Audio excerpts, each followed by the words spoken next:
Kasarani nĩ twathingũka yothe tũkĩraga andũ moe kura na no tũgũthiĩ na mbere na kũmera moe kura tũtirĩ tũrarĩkia nĩ tũkũrĩkia wĩra ũyũ nĩ wa thirikari na ABC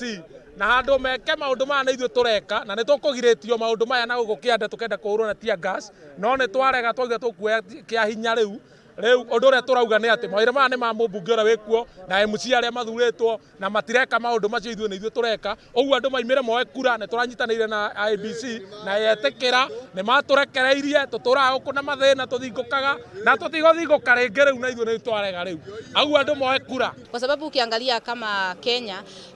watu wengi wenye upiga kura ni wamama na vijana almost 65% na kuanga ya vijana so that's why tumezunguka tukihimiza vijana wajitokeze wapige kula at least wakuwe na sauti wasisemange ati tulichagua kiongozi hakutufanyia kazi hapana ni saa hii wajitokeze wajichagulie ule kiongozi wanataka hii sile wakati tulikuwa tunaambiwa vijana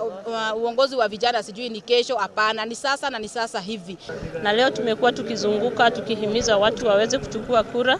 sababu the turnout ya wenye wanachukua kura iko chini sana so tukaonelea kama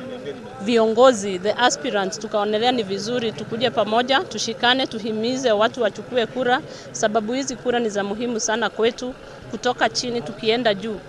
kwa sababu ikiwa ya MCA inakuwa ni ya MP inaenda kwa women rep inaenda hivyo mpaka kwa presidency so tunaomba kila mtu pahali yako tafadhali tutokee tuchukue kura sababu hizi kura ndizo maisha yetu.